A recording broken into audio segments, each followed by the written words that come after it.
এমন শুধু তোমাকে পেতে চাই,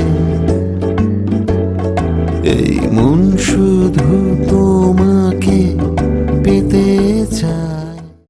শুক্রবার রাত্রি 9টা, তার মানে অনিডারি ও বন্ধুরা সোসাইটির পড আড্ডা, আর পড আড্ডা মানেই তোমাকে পেতে চায়। তো আজকে আমার অতিথিকে এই প্রসঙ্গে আসার আগে ওই আবার দুটো লাইন বলতেই হচ্ছে। তুমি গাইলেই নেচে ওঠে ধানের শীষ, তুমি গাইলেই নেচে ওঠে ধানের শীষ, তুমি শিখিয়েছ ভালোবাসিস, ভালোবাসিস। আমার অতিথি আজকে আমার দাদা দেবাশিস, দেবাশিস দা, দেবাশিস বসু।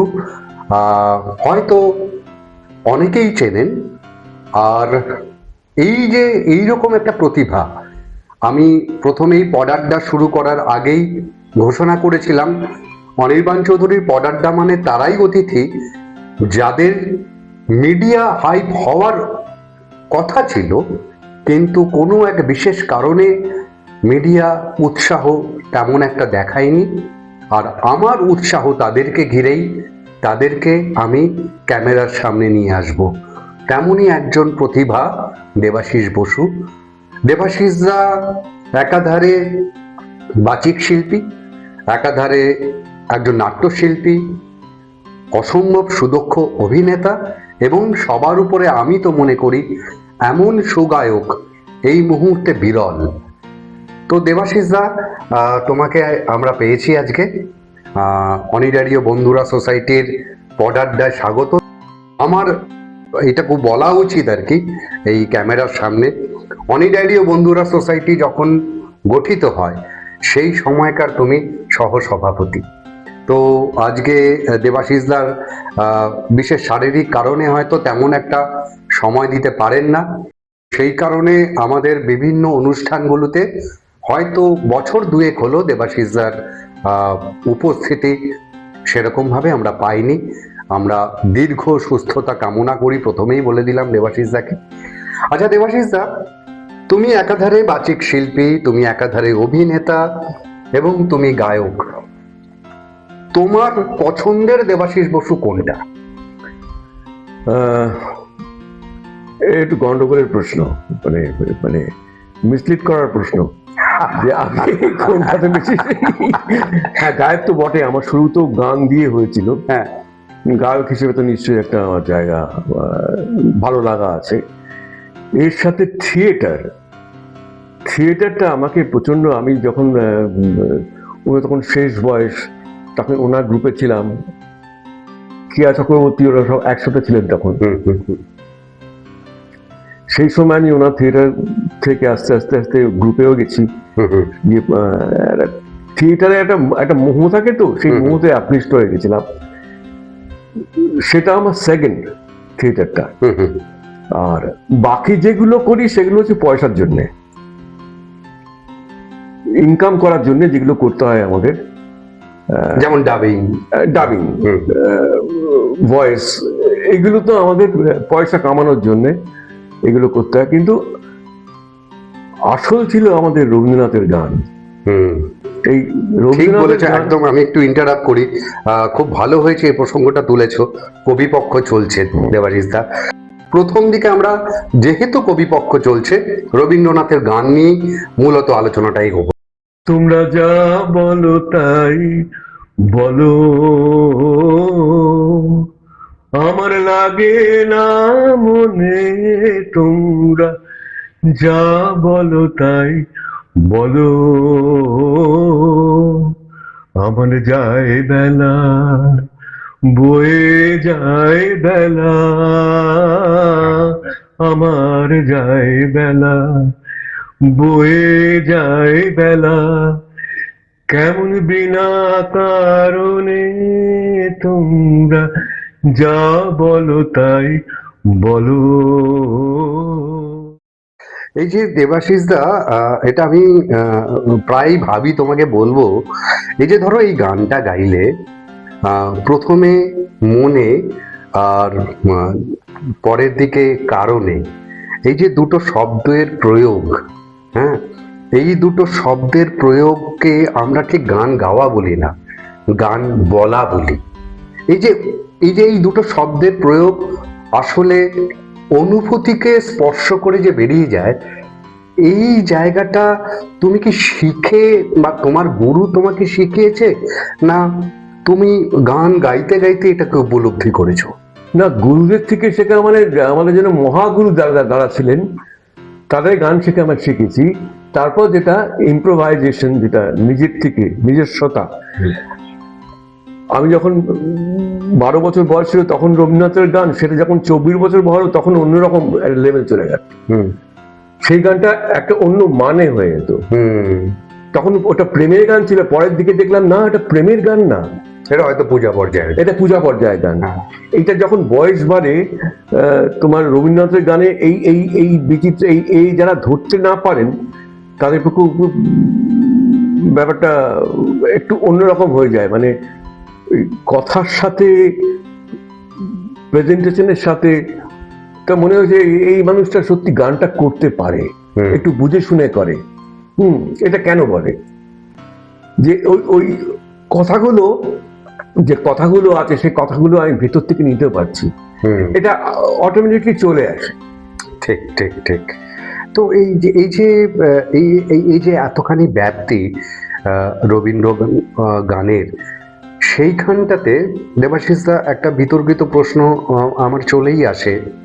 ধরা যাক, যদি আমি রুদ্ধ সঙ্গীতকে এর মধ্যে নিয়ে আসি, একটা সময় একটা প্রতিষ্ঠান দেবব্রত বিশ্বাসের মতো মানুষকে ব্যান করার সিদ্ধান্ত নিল। কি না, এই যে উনি আখরটা ইউজ করছেন, ব্যবহার করছেন, সেইটা নাকি স্বরলিপি ভঙ্গ করছে। একদম। এই যে তুমি রবীন্দ্র গান নিয়ে চর্চা করেছো, পূজা করেছো, তো তোমার কি মনে হয় এই স্বরলিপি বা এই জায়গাটা রবীন্দ্রনাথকে কি একটু যদি এদিক ওদিক আখর নিয়ে আমি ব্যবহার করি তাহলে কি অপমান করা হয়? আমি বলছি দেবব্রত বিশ্বাস, আমি ওনাকে প্রণাম জানাই কবিপক্ষে। ওনার থেকে আমাদের ইয়াং জেনারেশন দেবব্রত বিশ্বাসের সাংঘাতিক ফ্যান ছিলাম, এবং ওর মধ্যে কোনো একটু অন্যরকম মিউজিক দিলে গানটা অন্যরকম হয়ে যায় না, বা উনি একটু চেঞ্জ করলেন, সেটা চেঞ্জ কিন্তু নোটেশনের মধ্যেই, নোটেশনের বাইরে উনি যাননি। এসেছিলে তবু আসো নাই জানাই গেলে, এই যে এসেছিলে তবু আসো নাই জানাই গেলে, এই যে স্ক্যানিং গুলো সাধারণত সবাই পারে না। যারা পারে না তারা বোধহয় হিংসে হয়ে এই ব্যাপারটা একটা বাজে দিক নিয়ে যায়। সবাই দেবব্রত বিশ্বাস হতে পারে না। এবং হেমন্ত মুখোপাধ্যায় বলেছিল যে কাকার রেকর্ড আগে বিক্রি হয়, তারপর আমাদের রেকর্ড বিক্রি হয়। হেমন্ত মুখোপাধ্যায়ের কথা, কাকা আগে, কাকা কি গেয়েছে দেখি, হয়তো কাকা ডাকতেন হেমন্ত মুখোপাধ্যায়, তখন ওনার কি ফ্লারিশমেন্ট, তারপর কিন্তু অন্যরা। তো এছাড়াও যেরকম সাগর সেন ছিল একটা অন্যরকম গলা, চিন্ময় চট্টোপাধ্যায়, অশোক তরু বন্দ্যোপাধ্যায়, অর্ঘ সেন, আমি নানান রকমই মানুষদের থেকে শিখেছি, জেনেছি। আমার নিজের মাইমা হচ্ছেন ঋতুগুহ, বুদ্ধদেব গোস্বী আমার মামা। তো তিনিও কিন্তু একই জিনিস করতেন, যে না উনি বেসুরো গাননি বা আউট অফ নোট গাননি। না, বেসুরোর কথাটা আসছে না, আউট অফ নোট গাননি, স্বরলিপির বাইরে গাননি, স্বরলিপির ভেতরেই গিয়েছেন।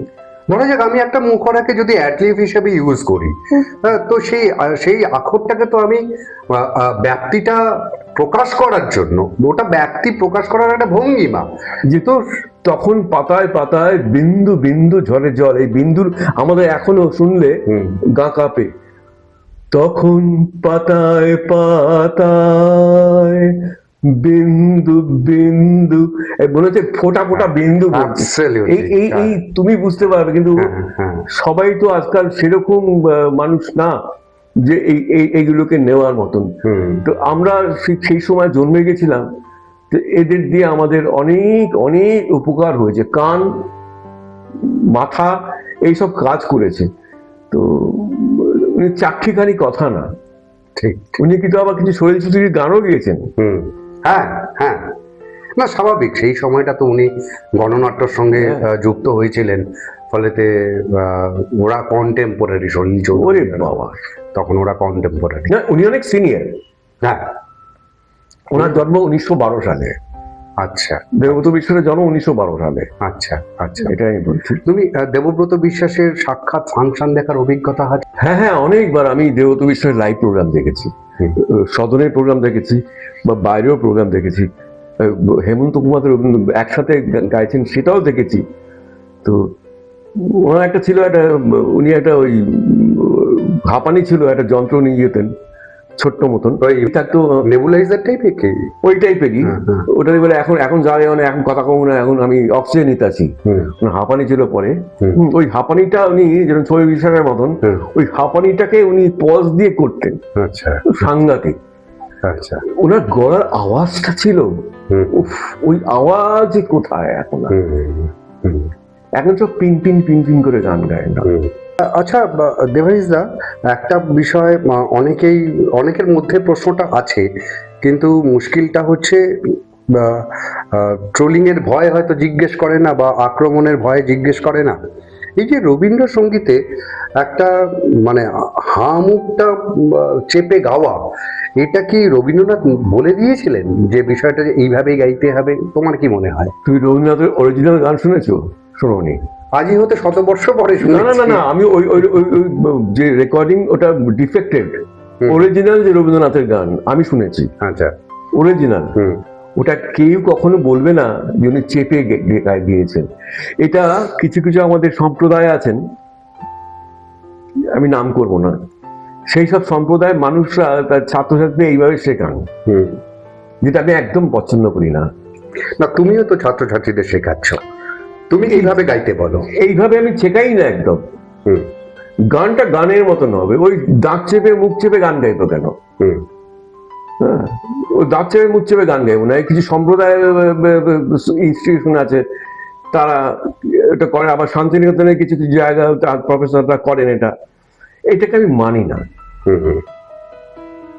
গানের উদাত্ত সেটাই না, আমার এটা বড় জানতে ইচ্ছে করে, যদিও এর আগে আমি রবীন্দ্রসঙ্গীত শিল্পীদের পড়াড্ডায় নিয়ে এসেছি, তো তাদের কাছে হয়তো খোলাখুলি এরকম ভাবে জিজ্ঞেস করিনি, তোমায় যতটা সাহস পাই, যে এই যে ইনস্টিটিউট গুলো রবীন্দ্রসঙ্গীতের ছাত্রছাত্রীরা তৈরি করছে, তাদের কাছে ইনস্ট্রাকশনই থাকছে যে এই ভাবেতেই গাইতে হবে। তো এটা কি রবীন্দ্রনাথ বলে গিয়েছিলেন? আমি কিন্তু কোনো বলতে আমি একদম না, রবীন্দ্রনাথ কখনো বলে যাননি আমার গান এরকম চেপে চেপে গাইতে হবে। তুমি বলো না কণিকা বন্দ্যোপাধ্যায়, উনি যে গানগুলো গেয়েছেন, দূরে কোথায় দূরে দূরে, এই যে দূরে কোথায়, তুমি নেবে না, মানুষ নেবে না। ওই দূরে কোথায় না, দূরে কোথায়, ঠিক মনে হচ্ছে একটা বাঁশির সুর, একটা ধান ক্ষেত, দিগন্তকে ধরতে পারছি। হ্যাঁ, ওই ধান ক্ষেতের উপর দিয়ে একটা গান গাইছে, আমি ওনার গানটা আসছি। এসব শিখে পুরে হয় না, এটা ভেতর থেকে আসে। হেমন্ত বাবুও কিন্তু ঠিক এভাবেতেই গেয়েছেন, কিন্তু হেমন্ত বাবু ইজ সামথিং ডিফারেন্ট। ওনার মধ্যে কোনো পাকামো ছিল না। এই শক্তগুলো আমি পারবো না, সেট বলতে না, এত শক্ত পারবো না। ওনার যে লেভেল ছিল তার মধ্যে উনি মার কাট করে গেছেন। মানে হেমন্ত বাবু ওর তুলনা হয় না। ওনার সাথে আমার পার্সোনালি দুবার কথাবার্তা হয়েছিল। হ্যাঁ, সেটা জানি, আমি সেই প্রশ্নে আসতাম। তো ওনারও কিন্তু একই মত, যেটা পারবে না সেটা করো না। তুমি কিন্তু কিশোর কুমার না, উনি বলতেন কিশোর কুমার সব পারে। কিশোর এমন একটা শিল্পী যে সব রকম পারে, কিন্তু তুমি কিশোর কুমার না। তুমি যা তাই নিয়ে চলো, আমিও যা তাই নিয়ে চলি। এটা মান্নাবাবুকে বলেছেন যে মান্নাবাবু আপনি যে করেছেন ভালো, আপনি যেটা পারবেন না সেটা করবেন না। এই যে এই ব্যাপারটা আমার আমি আমার ভেতরে ঢুকে আছে, যেটা আমার পক্ষে সম্ভব না সেটা করো না। আচ্ছা দেবাশিস দা, তোমার কাছে আমি হেমন্ত বাবুর গান তো শুনেইছি, কারণ তুমি পছন্দ করো, কারণ তুমি জানো তোমার কণ্ঠ অনেকটাই হেমন্ত বাবুর আদলে আসে। একদম না গায়কিটা, আবার তুমি সঙ্গে সঙ্গে সুবীর সেনও তুমি খুব পছন্দ করো। আচ্ছা, এই যে দুজনের যে গায়কি, তুমি কোথাও কোনো সূক্ষ্ম কোনো ডিফারেন্স পাও কি? হ্যাঁ, একটু যদি দুজনের গায়কি মানে দুজনের গায়কি, আমি বলছি সুবীর সেন অনেক ছোট ওনার থেকে, কিন্তু সুবীরদা গায়কির মধ্যে একটা সঙ্গে মিষ্টতা ছিল, আকর্ষণ ছিল। এটা পাগল হাওয়া কি আমার মতন তুমিও হারিয়ে গেলে ফুলের বনে, এই যে গান গাওয়া, এই যে মিষ্টতাটা, এটা সবার মধ্যে থাকতো না। কোথাও কি সুবীর বাবুর গানের মধ্যে পশ্চিমী একটা সুর? সাংঘাতিক। আমার আমার আমার গানের গুরু যিনি অভিজিৎ বন্দ্যোপাধ্যায়, তার তো ম্যাক্সিমাম গানই সুবীর সেনের সুরে, অনেক গানই। হ্যাঁ, ওই যে সারাদিন তোমায় ভেবে, এই যে গানগুলো, এই ফ্লোটিং গানগুলো, এই সুবিধার গলায় খুব ভালো আসতো, কিন্তু একটু জড়তা ছিল অন্যরকম। কিন্তু এবং পারিবারিক ক্ষেত্রে উনি সফলতা নিতে পারেননি, আজকে চলে গেছেন। কিন্তু উনি কিন্তু বম্বেও কিন্তু অনেক কিছু করে গেছেন। মানে তোমার কি মনে হয় যে সুবীর সেনের যে খ্যাতিটা পাওয়ার দরকার ছিল বা জায়গা উচিত ছিল, সেটা উনি কি পেয়েছেন বলে তোমার মনে হয়? সেটা বম্বেতে উনি গিয়ে কিছু উল্টোপাল্টা করে ফেলেছিলেন, মানে মদ সঙ্গে মিশে ফেলেছিলেন শুনেছি। তারপর ওনার ওই ক্যারিশমাটা কমতে আরম্ভ করে, তারপর আবার ফেরত চলে আসেন। আমি অনেক দেখেছি গিয়ে যে সুবীর সেন খাতা আনতে ভুলে গেছেন ফাংশনে। আচ্ছা, খাতা নেই, খাতা ফেলে এসছেন, এরকম। তো এইগুলো একজন শিল্পীকে না নামিয়ে দেওয়ার জন্য অনেক রকম প্রচেষ্টা থাকে, এটা নিজেরই তৈরি করা এই ঘটনাগুলো। উনি যদি একটু রিহার্স করে আসতেন, করতেন, গাইছেন কেউ ঠিক, খাতা নেই, আমি খাতা আনতে ভুলে গেছি, এইগুলো তো একটু একটু ঠিকঠাক করতে তার সুবীর সেন, কিন্তু সুবীর সেন ওরকম গলা কটা বলো পাবে? সত্যি তাই। প্রথাগতভাবে যদি কোনো প্রতিভাবান কোনো অতিথি আসে, তাকে এটা জিজ্ঞেস করতেই হয় দেবাশিস দা, যে তুমি এই যে শিল্প জগতে আসবে, প্রথমে তো আমরা সবাই বাঙালি পরিবারে যারা বেড়ে উঠি, বাবা মায়ের ইচ্ছে ডাক্তার ইঞ্জিনিয়ার হয়ে বড় হয়ে, কিন্তু তারপরে তো একটা টার্নিং পয়েন্ট আসে। এই টার্নিং পয়েন্টে জিজ্ঞেস করছি যে তোমার বাবা মা কি চেয়েছিলেন যে তুমি শিল্পী হও, না তোমার মধ্যে এটা পরবর্তী ক্ষেত্রে এসেছে? না, বলো একটু। ও বাবা কখনো চাননি উনি ইঞ্জিনিয়ার হোক, ডাক্তার হোক, যাই হোক। কিন্তু এটা আমার ওই যে থিয়েটার আর গান এই থাকতে থাকতে, আর তখন একটু লোকে গান শুনতো, একটু ফাংশন পেতাম, দুটো পয়সা আসতো। সেটা তো তোমার অনেক পরে। আমি যদি তোমার শৈশব জিজ্ঞেস করি, তখন থেকেই কি তুমি এই শিল্প চর্চার মধ্যে ঢুকে গেছিল? ওকে, এই এই সার্কেলটার মধ্যে আমি ছিলাম। একটু অ্যাক্টিং করা, একটু গান করা, থিয়েটার করা, এগুলোর মধ্যে ছিলাম। সুতরাং এই জন্য বাবা মার কোনো আশীর্বাদ আমি পাইনি, হয়তো এখন তার আশীর্বাদ করি। তাহলে কি তুমি এটা বাবা মায়ের ইচ্ছের বিরুদ্ধে গিয়ে করছে? অনেকটা, অনেকটা না। পরে তারা, আমি যখন আবার বিদেশে গিয়েছিলাম গান শোনাতে, তখন আমার উনি ফোন করে বলতেন, কোথা থেকে বলছি, লন্ডন থেকে, কোথায়, এই সেই, এটা তখন বলতেন, বাবা বলতেন যে ও গেছে। কিন্তু তারপর ওরা খুব চাপা লোক ছিলেন, খুব একটা প্রকাশ করতেন না। কিন্তু পরে দেখলাম মনের মধ্যে একটা, হ্যাঁ ছেলে একটা কিছু করে, বা কেউ দূরদর্শনে কোনো সিরিয়াল দেখেছে বা আমার দেখেছে, মানে আপনার ছেলেকে দেখলাম, তখন বাবা তো হ্যাঁ হ্যাঁ দেখেছে। কোন সময়টায় তুমি সিদ্ধান্ত নিলে যে আমি শিল্প জগতেই বিচরণ করব? এটা কোন সময়টা? পরিষ্কার বলছি, আমার একটা চাকরি ছিল, মেডিকেল রিপ্রেজেন্টেটিভ। সেই চাকরিটা হট করে ওই এরিয়া ম্যানেজার মেয়েটা দিল টাকা, আমি এরকম ফাঁকা হয়ে গেলাম। তারপরে এখনো চাকরিও পাইনি, তারপর আমি এইভাবেই খাবো, আমি এইভাবে রোজগার করেই খাবো। মানুষের যদি ইচ্ছে থাকে, যদি যদি যে এইভাবেই আমি রোজগার করবো, তাই হয়। এইটাই বলার উদ্দেশ্য, মানে এই বার্তাটা বোধহয় সবার জন্যই দেওয়া, যে যদি তুমি তোমার ইচ্ছের প্রতি, লক্ষ্যের প্রতি সৎ হও, তবে সেটা হবেই। তার মধ্যে পড়াশোনাটা খুব দরকার, থিয়েটারের ব্যাপারে আমার পড়াশোনা খুব দরকার, গান আরো শোনা, গান তৈরি করা, এই ব্যাপারটাকে তোমার খুব দরকার। এইটা না হলে কিন্তু হবে না। বাড়িতে বসে বসে তুমি ভেবে আমি গায়ক হবো বা অভিনেতা হবো, হয় না। ওটার জন্য থিয়েটার করতে হবে, থিয়েটার থেকে আস্তে আস্তে আসতে হবে, এবং গান গাইতে হবে, গান গান বিভিন্ন রকম গান গান গেয়ে তোমাকে মানুষের মধ্যে একটা জনপ্রিয়তা নিতে হবে আস্তে আস্তে। এই জন্য বলছি। রাইট। তা এটার জন্য তোমার মামির প্রভাব কতখানি?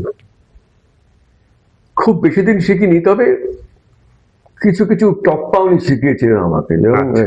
হ্যাঁ, দেবাশিস দা টপ্পা কিন্তু অসাধারণ। হ্যাঁ, চিরসখা হে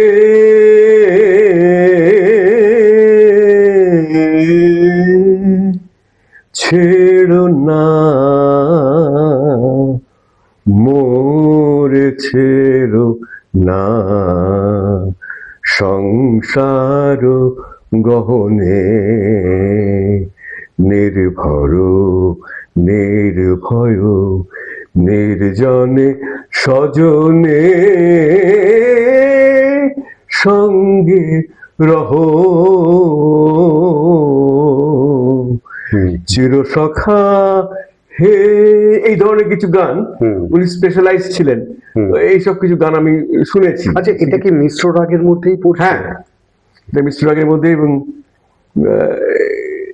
এইসব গান কিছু আমার, এবং রবীন্দ্রনাথ যেভাবে মিশ্র রাগের ব্যবহার করেছেন, আমি যখন একা থাকি বা আমার মিস তখন তখন একটু করো না এই গানটা, সবাইকে শোনাবার জন্য না, এগুলো এখন ভালো লাগে। তার মানে কি তোমার মনে হয় রবীন্দ্রনাথের গান কোনটাকে বেশি প্রাধান্য আসে বলে তোমার মনে হয়? একাকিত্ব না নির্জনতা? নির্জনতা। নির্জনতা, একাকিত্ব না। একাকিত্ব তো সব গেল আমার, না, নির্জনতা। সমুদ্রে গিয়ে বসে আছো সমুদ্রের পাড়ে, তখন কারোর সাথে কথা বলতে ইচ্ছা করে না, চুপ করে সমুদ্র দেখি। এইটা কিন্তু দরকার শিল্পীর মধ্যে। অত্যন্ত ভিড়ে, অত্যন্ত বক বক বক দরকার নেই। একভাবে থাকো, একভাবে চিন্তা করো, তার থেকে একটা শিল্পী ক্লাসটা তৈরি হয় আমার মনে হয়। আমি যে শিল্পী, তুমি তো বুঝতেই পারতো আমি কি বলতে চাইছি। সেই ব্যাপারটা ওই নির্জনতা এনে দেয়। একেবারেই তাই। তো এই যে রবীন্দ্রনাথের গান, তার পাশাপাশি তোমার মধ্যে একটা অভিনয় প্রতিভা তখন থেকেই জারিত হচ্ছে, তো তখন কি তোমার মনে হয়েছে যে কোনো একটা পথ আমি বেছে নিই? আসলে বহুমুখী প্রতিভা থাকলে মানুষ ঠিক ধরতে পারে না ঠিক কোন জায়গায় আমি। না, আমি যেটা করেছি সেটা, ধরো আমি শুটিং করলাম, শুটিং করে সন্ধ্যেবেলা গান করতে গেছি অন্য জায়গায়, দুটো আলাদা। আমি এটা বিজ্ঞাপনের শুটিং অনেকগুলো করেছি, বিজ্ঞাপনের শুটিং বিকেল 5টা পর্যন্ত, এবার তারপর বাড়িতে ফিরে এসে আমি গান গাইতে গেছি। এটা ধরে রাখা, নিজের একটা আমি করলাম, এটাও করলাম ওটাও করলাম, ছাড়বো কেন? আর অর্থ ব্যাপারটা আছে তো বিভিন্ন, না অর্থকরী ব্যাপারটা তো ডেফিনেটলি, সেটা তো বহু মানুষ, মনটা ভালো লাগে, মনটা ভালো লাগে যে হ্যাঁ আমি দুটোই করতে পারছি। তো দেবাশিস দা, তুমি তো প্রচুর জিঙ্গেল গেয়েছো।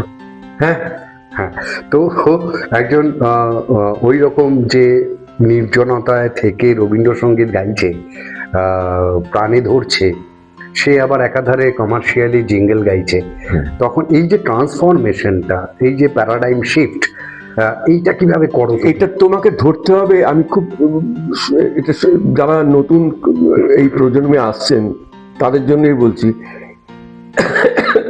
নিজের গলাটাকে নিজে চাকর করতে হবে। হুম একটা জিঙ্গল একটা 20 সেকেন্ডে বা 30 সেকেন্ডে সেটাকে ওইভাবে অ্যাডাপ্ট করতে হবে, ওইভাবে উচ্চারণ করতে হবে। হুম সেরকম আমি এটা করেছিলাম, সে যে দিলীপ আমার দিলীপ, ওটা খুব চলেছিল একটা সময়। হুম হুম তো এইগুলো কিন্তু তোমাকে মাপকাঠি যে কদ্দূর করব কদ্দূর করব না, আমি রবীন্দ্রিক করছি না জিঙ্গল করছি, এই পরিমাপটা কিন্তু নতুনদের মধ্যে দরকার। হুম আমার কাছে কিছু ছেলে মেয়ে আসেন, আমি এখনো তাদের এটাই বলি যে ওইভাবে কর। হুম খালি যে রবীন্দ্রনাথের পর গেয়ে দিলি না, হুম এটা কিন্তু জেঙ্গেল, এটা এটা একদম অন্য জায়গা। এটা কিন্তু রবীন্দ্রনাথের থেকে অনেক দূরে। হুম এটা বিজ্ঞাপন, এটা কিন্তু বিজ্ঞাপনের জায়গা, মানে হচ্ছে এটা বেচা। কিন্তু রবীন্দ্রসঙ্গীত শিখছে, সে আবার জিঙ্গেল করছে এমন কিন্তু বোধহয় আমি কখনো শুনিনি। এই দেবাশিস বসু প্রথম যাকে ওই রবীন্দ্রসঙ্গীত, প্রথাগত রবীন্দ্রসঙ্গীত শিল্পী হয়েও চুটিয়ে জিঙ্গেল করেছেন একটা সময়। হ্যাঁ, প্রচুর। হ্যাঁ, তো এইরকম একটা প্রতিভার সামনে আমরা বসে আছি। আমি দেবাশিস দাকে দীর্ঘদিন ধরে আমি যাপন করি। তো এইরকম প্রতিভা সত্যি অনিডারিও বন্ধুরা সোসাইটিতে যে মণিমাণিক্যে ভরা দেবাশিস দা তার মধ্যে অন্যতম একটা বিরল উদাহরণ। আচ্ছা দেবাশিস দা, এই যে জিঙ্গেল, এই জিঙ্গেলটা যখন তুমি করছো, তার যে সঙ্গীত শিল্পী হয়, আমার খুব জানতে ইচ্ছে করে তিনি ঠিক কি চান, মানে এই গায়কিটার মধ্যে তিনি কি চান? প্রোডাক্টটা হাইলাইট করা। আমি যে প্রোডাক্ট নিয়ে চলছি, ধরো এই যে তুমি দিলীপ বলছো, এই দিলীপের উপরে নড়াচড়াটা বেশি হবে নাকি? সে যে দিলীপ আমার দিলীপ, শৈশবে প্রথম দেখা পেলাম, কৈশোর কালে বন্ধু হলাম, যৌবনে কোমল পরশ পেলাম, খেলার মাঠে আড্ডার ফাঁকে চিরদিনের সঙ্গী হলাম, দিলীপ সে যে দিলীপ, সে যে দিলীপ আমার দিলীপ। দেখো হাত পাতগুলো নড়ছে কিন্তু, এটা কিন্তু মানে এই যে গল্পটা একদম একদম গল্পটাকে করে দাও। হ্যাঁ, এই গল্পটা মানে দিলীপ কি কি ভাবে একটা মানুষকে প্রভাবিত করতে পারে দিলীপ পড়লে, এই যে টোটাল গল্পটা। তবে এই গল্পটাই তো আমরা বলি, যেমন রবীন্দ্রসঙ্গীত বলো, নজরুল গীতি বলো, বা যে কোনো গান, আধুনিক গান, আমরা তো আমরা প্রত্যেকটার মধ্যে একটা গল্প আছে। হ্যাঁ, তো এই গল্পটাই ধরাটাকেই বলা হয় গানকে বলা। গান গাওয়া এক ধরনের জিনিস, গান বলা এক ধরনের একদম। তো এই যে গান বলা, এইটা কি দেবাশিস দা, এটা কি শিখে মানুষ করতে পারে, না তার এটা জন্মগত প্রতিভা? উপলব্ধি, এটা জন্মগত না, এটা উপলব্ধি। উপলব্ধি। তুমি শুনতে শুনতে বোধহয় যত ইন্টারেস্ট থাকবে তোমার, তুমি কিন্তু এগুলো পিক আপ করতে পারবে। পিক আপ করতে পারবে। যেমন আমার ছোটকালে যেরকম আমার দিদির মাস্টার ছিলেন অশোক পালিত, উনি এখনো বোধহয় আছেন, সৌমিত্রবাবু খুব বন্ধু। উনি ন্যাট ডিটারজেন্টের কিছু বিজ্ঞাপন করতেন, তখন ওনাকে ধরেছিলাম আমি করব। আমার তখন থেকে এসে গেছিল যে এই বলার এই কায়দাটা, এই যে কায়দাটা একটা বলার কায়দা, এই ব্যাপারটাকে আমি তখন থেকে ইন্টারেস্ট, এই ইন্টারেস্ট না থাকে তোমার কিছু হবে না, যে এটা বলে করে করা যায়। এক্স্যাক্টলি, তো তাই না? সেটাই সেটাই সেটাই একটা লোভ কিন্তু আমি সামলাতে পারছি। কিরকম? তুমি বললে যে তোমার গুরু হচ্ছেন অভিজিৎ বন্দ্যোপাধ্যায় বাবু, বিখ্যাত লোক। ওনার কাছে আমি রবীন্দ্রনাথের গানও শিখেছি, আধুনিক গানও শিখেছি, এবং উনি বিখ্যাত সুরকারও। এই যে এইরকম একটা মানুষের সান্নিধ্যে তুমি এতদিন ছিলে, তার সম্পর্কে তো গল্প শুনবো না? এই যে ধরো উনি উনি উনি সৃষ্টিটা করতেন কিভাবে? ওনার আমি বলছি, ওনার খুব মজার লোক ছিলেন, সেন্স অফ হিউমার সাংঘাতিক ছিল। এবং আমাকে সাধু ডাকতেন, ভালোবাসতেন, সাধু ডাকতেন। তো আমি ওনার বাড়িতে গিয়ে শিখতাম, খাটের উপর বসে। যে উনি বলতেন যে, তখন কামালগাজীর বাড়িতেই ছিলেন বোধহয় নাকি? না না, ঢাকুরিয়া। আচ্ছা, ঢাকুরিয়া বাড়িতে, কামালগাজী পরে এসছেন। আচ্ছা। তো উনি বলতেন কালকে বনশ্রী আসবে, হ্যাঁ, কথা বলবে না, শোনো। তো কালকে ইয়ে আসবেন, হৈমন্তী শুক্লা আসবেন, ওকে গান তোলাবো, বুঝলে?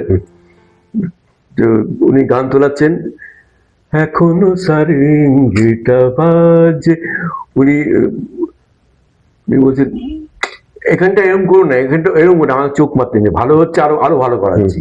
এই ব্যাপারটা যে এটা আর্টিস্টকে ইন্ধন দেওয়া, এটা কিছু উনি ওইখানে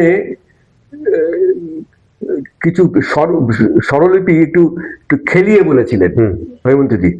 উনি বলছেন না, উনি যখন ইয়ে করলে, যদি তুমি ভালো করে দেখো, মানে ভাবো, একটা এমন একটা বাড়িতে গেছো, এখানে সারেঙ্গি বাজছে, সব বাজছে, কিন্তু এখন কিছু বাজছে না, কিন্তু তার মধ্যে কিন্তু কালিয়াতিটা আসবে না, আচ্ছা, এই সারগামটা আসবে না।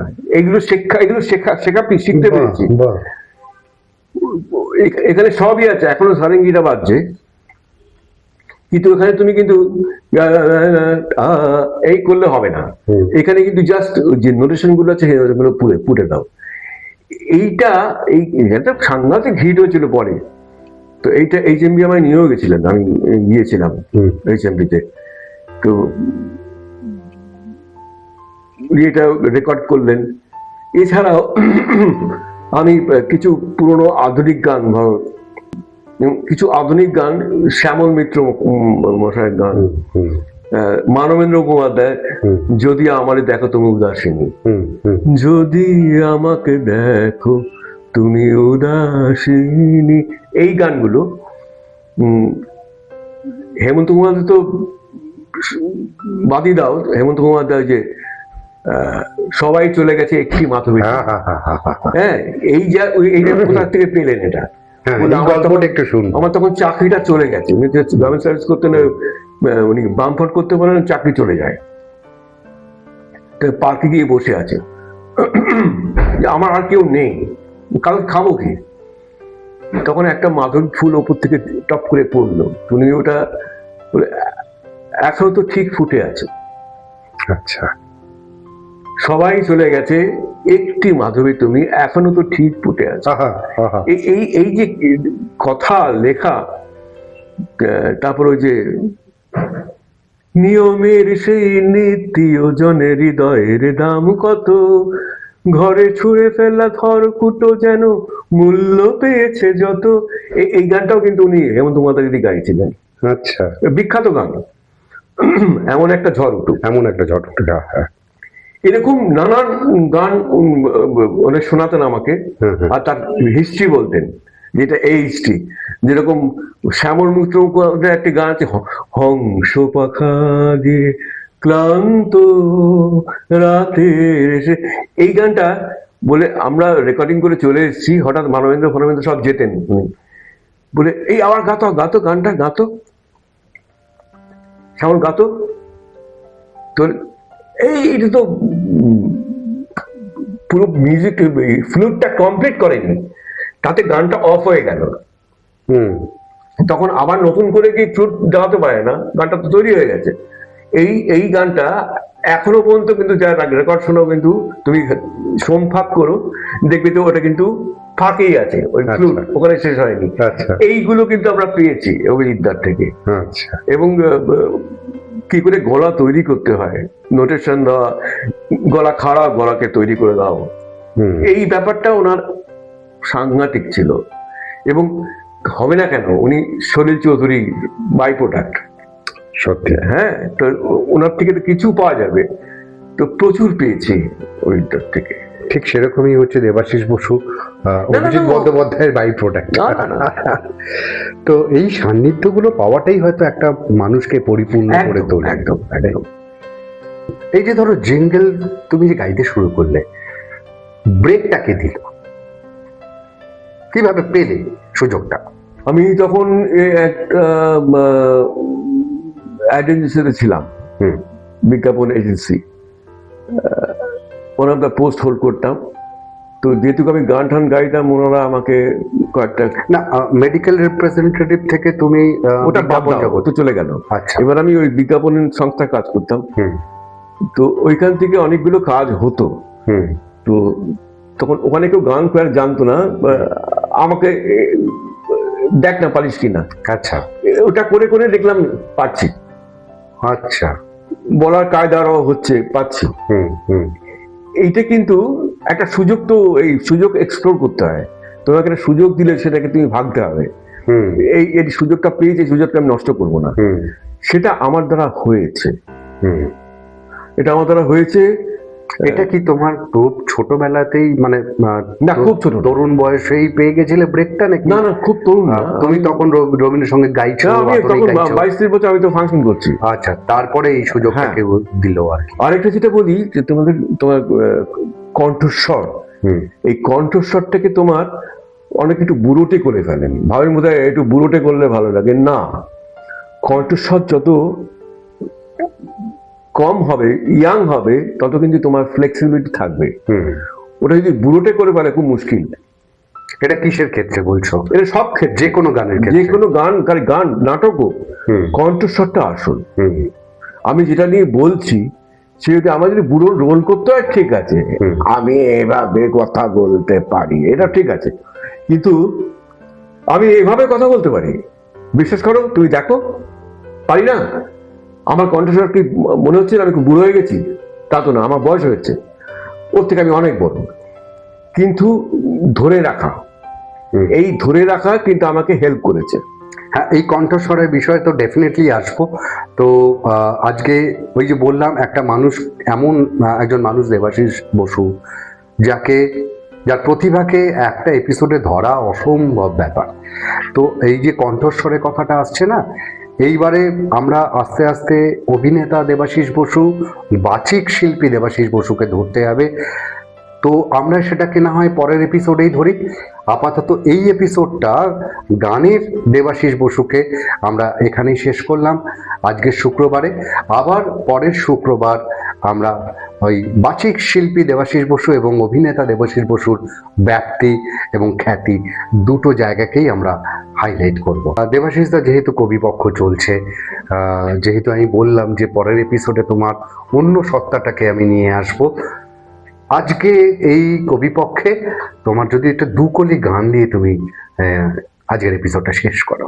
লাবণ্যে পূর্ণ প্রাণ, প্রাণে সোহে, কি লাবণ্যে পূর্ণ প্রাণ, প্রাণে সোহে, আনন্দ বসন্ত সমাগমে।